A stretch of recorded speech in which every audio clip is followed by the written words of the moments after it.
완전 뜬구름 잡는 소리는 아닌 것 같아요. 닥터 그 마이크 뮤라는 분이 얘기하시는 거는 정 아니면 뭐 플라스틱 서저리 이런 것들을 하는 것보다 큰 비용 부담 없이 본인이 알아서 그렇게 다 할 수 있다라는 거를 주장을 하시거든요.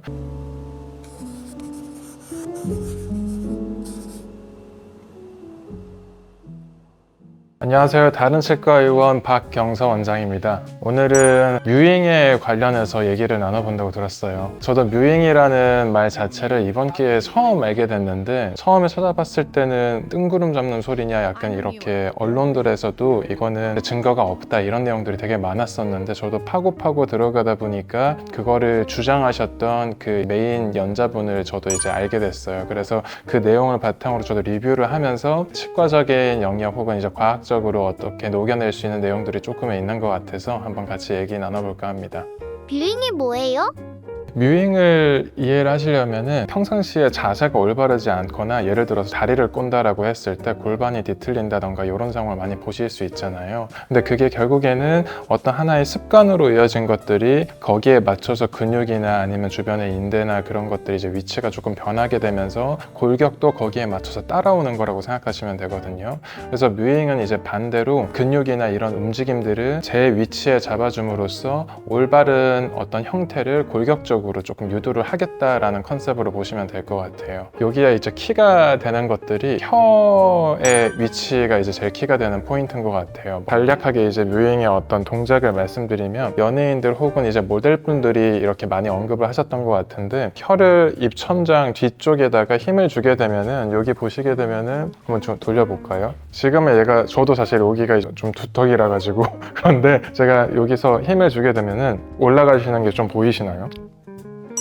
네, 이 V라인을 약간 형성하는 그 느낌이 있어요. 아래쪽에 있는 그 근육들이 힘을 받으면 이제 올라가서 앞쪽에서 봤을 때 그런 효과를 내는 건데 혀의 위치를 입천장 제일 뒤쪽에 혀의 한 뒤쪽 3분의 1에 약간 액티베이션 시킨다라는 느낌으로 하시고 그리고 혀 끝은 약간 앞니 바로 뒤쪽 N자를 소리냈을 때 N이라고 했을 때 혀 끝의 위치 거기를 기준으로 해서 혀 뒤쪽 부분을 액티베이션 시키면서 위쪽에 이제 밀어 올리는 그게 기본 동작이라고 생각하시면 될 것 같아요. 거기다가 턱 끝을 약간 턱긴을 하면서 그 효과를 거의 하루에 8시간 이상씩 계속 했을 때 결국엔 체화를 시켜서 이 포스처를 그대로 유지를 하면은 얼굴이나 이런 것들이 개선이 있지 않을까 이런 컨셉이라고 보시면 될 것 같아요. 이게 이제 좀 교정적인 얘기가 조금 들어가야 되는데 교정이라는 것도 결국에는 힘을 주거나 아니면 어떤 쪽에서는 텐션을 주거나 이렇게 이제 압력과 텐션으로 인해서 뼈가 뭐 부분적으로 높고 생성이 되면서 치아가 이동을 하는 거라고 생각하시면 되거든요. 이렇게 혀를 제 위치에 시키면서 얻을 수 있는 효과가 뭐냐면은 입천장이 이제 좁으신 분들이 있을 거예요. 아치가 조금 적어지면서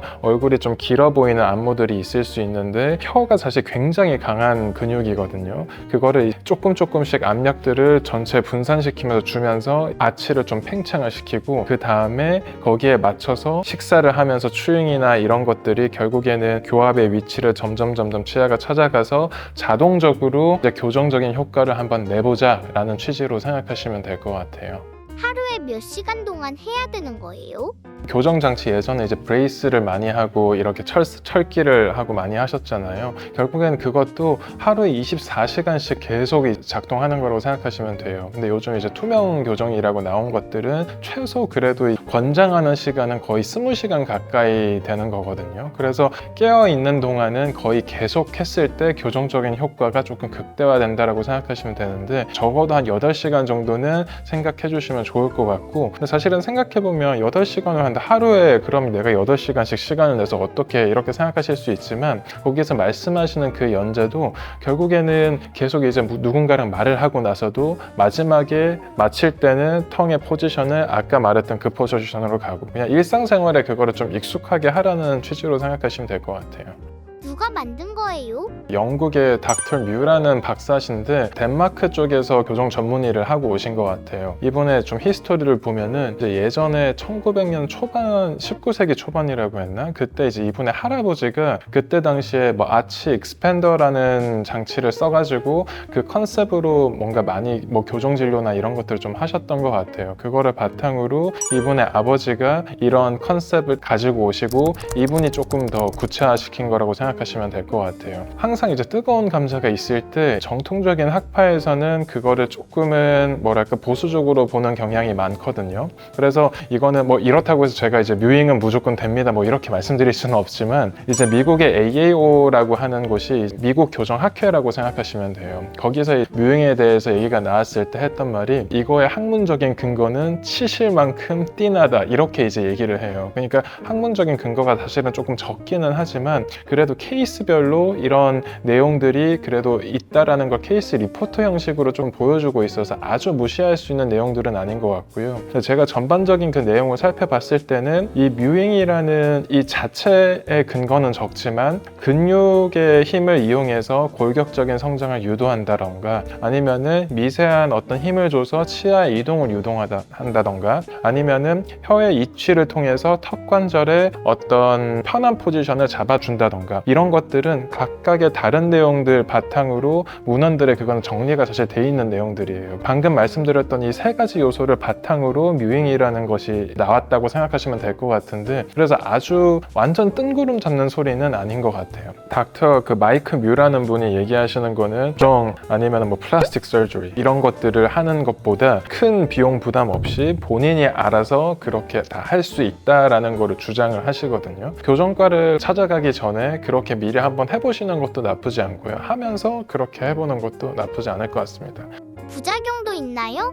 아까 이제 N 발음을 할 때 혀끝의 위치를 생각해 보라고 하셨잖아요. 근데 과할 정도로 앞니 뒤쪽에다가 막 힘을 과하게 잘못 잡고 그렇게 포지션을 계속 주게 되면은 앞니가 계속 뻗어질 수 있거든요. 그러니까 결국에는 이게 교정적인 이동이라고 제가 말씀드렸는데, 교정적인 이동이라는 거는 결국 지속적인 어떤 압력을 줬을 때 거기에 맞춰서 치아들이 위치가 변한다라고 생각하시면 될 것 같아요. 그래서 너무 무분별하게 사실 앞니에 힘을 주는 거는 조금 방지를 해주셨으면 좋겠고요. 아치가 뭔가 입천장이 되게 높다거나 그런 분이 아니라면은 보통 혀 위치를 거기에 위치시켰을 때 이쪽에 다른 치아들의 뭔가 압박감이라던가 혀가 답답함이라던가 이런 느낌이 들지는 않으실 거예요. 근데 만약에 좁은 분들이 그거를 했을 때는 사실은 뭔가 닿는다는 느낌이 있는데, 그럼 치아에 닿는다고 해서 그럼 이거 안 좋은 거 아니야? 이렇게 생각하실 수 있겠지만 그거는 정상적인 거라고 생각하시면 될 것 같습니다. 이게 결국에는 좁아진 아치를 혀를 이용해서 이제 밀어준다라는 컨셉이기 때문에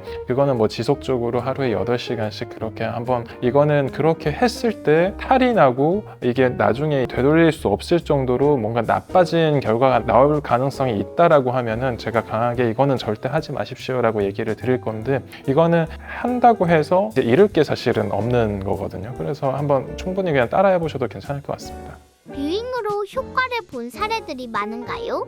지금은 제가 생각했을 땐 거의 뭐 한 케이스 리포트 수준으로 생각하셔도 될 것 같아요. 이렇게 정확하게 뭐 다 찾아본 건 아니지만 케이스 리포트라는 게 결국에는 이 환자가 있었는데 나 이렇게 치료했다, 그러니까 결과가 이렇게 나오더라, 이렇게 한 케이스 정도를 보여주는 거를 뭐 케이스 리포트라고 하고, 그 다음에 이런 거를 케이스를 조금 더 쌓아서 발표를 하는 게 케이스 시리즈라고 또 해요. 근데 보통 이제 요즘은 에비던스 베이스라고 해서 그 증거가 바탕이 돼 있는 진료들을 많이 하려고 하는 추세인데, 그거를 hierarchy of evidence라고 일단 얘기를 하거든요. 그게 이제 피라미드식 구조인데, 거기에 가장 문헌에 있어서 뭔가 찾아봤을 때 가장 신빙성이 없는 내용이 뭐냐라고 묻는다면 expert opinion이라고 해서 전문가가 야 이거나 이래 라고 얘기하는 게 사실은 신빙성이 굉장히 떨어지는 거고, 그 다음에 또 떨어지는 게 케이스 리포트, 그 다음에 조금 이제 케이스 시리즈, 그 다음에는 조금 더 이게 개개인마다 사람이 너무 다르기 때문에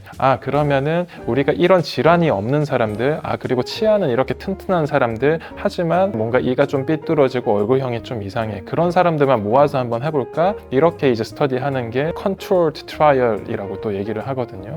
그래서 그런 거를 바탕으로 이제 점점 제일 위에 있는 수준으로 가기까지 굉장히 사실 오랜 시간이 걸려요. 그래서 어떤 새로운 내용이 하나가 나왔다라고 하면은 이제 케이스 리포트에서부터 시작을 해서 그게 점점 쌓여서 이제 올라가는 거기 때문에, 정말 케이스 리포트 중에서는 말도 안 되는 내용들도 있지만 가끔씩은 이게 나중에 큰 의미가 될 수도 있겠는데 라고 하는 것들도 있거든요. 그래서 어쩌면 뮤잉이 지금 한 그런 정도 단계라고 생각하셔도 될 것 같습니다. 입으로 숨쉬는 구호흡과 관련이 있나요? 뮤잉을 얘기할 때 뭔가 구호흡이라는 얘기가 좀 많이 나오는 것 같아요. 뮤잉을 함으로써 구호흡 개선을 할 수 있다라고 봐도 될 것 같습니다. 구호흡을 하시는 분들이 얼굴이 좀 길어지고 텅이 사실 제 위치에 못 있다 보니까 아치가 조금 좁아지는 경우가 있어요. 위쪽에 입천장이 조금 좁아져서 거기에 또 텅은 못 들어가게 되고, 그러면 텅의 포지션 조금 더 낮아지고 거기에 맞춰서 하악의 위치는 또 뒤로 내려가고, 이러다 보니까 긴 안무를 형성하고 있는 분들이 구호흡을 하시는 분들이 있거든요. 근데 그런 구호흡을 하는 분들이 뮤잉을 했을 때 개선이 된다라는 거는 굉장히 좀 많이 보여주고 있는 사례들이에요. 처음에는 제 위치에 시키고 그 다음에 입은 닫은 상태에서 비호흡을 하는 게 뮤잉인 건데, 그렇게 하는 게 아마 그분들은 힘이 드시긴 할 거예요. 워낙에 그 위치로부터 많이 벗어난 상태이기 때문에. 근데 그것 때문에 구호흡이 개선이 됐어 라고 이제 말하기는 좀 어렵지만, 그거를 통해서 지속적으로 하다 보면은 비호흡을 하는 것도 편해질 수 있다, 이렇게 생각하시면 될 것 같습니다. 뮤잉이 수술을 대체할 수 있는 건가요? 저는 이렇게 말씀을 드려야 될 것 같아요. 말도 안 되게 틀어지고 말도 안 되는 상황까지 갔다라고 하면은 그거를 뮤잉을 통해서 완전한 개선을 할 수 있을까라고 물어본다면은 저는 그건 약간 물음표일 것 같습니다. 근데 그런 사람들이 뭔가 수술을 한다라고 하면은 정말 윗턱, 아래턱 뭔가 정말 어마어마한 수술이 되거든요. 그렇게 되기 전에 일단 먼저 본인이 해볼 수 있는 거기 때문에 한번 지속적으로 한번 해보시고 난 다음에 나 조금 개선이 있는 것 같은데 라고 하면 지속적으로 조금 더 해보시는 거고요. 이제 뮤잉에 관련해서 급하게 막 이것저것 막 논문이나 이런 것들 좀 찾아보면서 봤는데 저는 꽤 괜찮은 내용이었던 것 같아요. 그래서 제가 예전에 알고 있었던 지식이었지만 그냥 가끔씩 정말 한 번씩 환자분들한테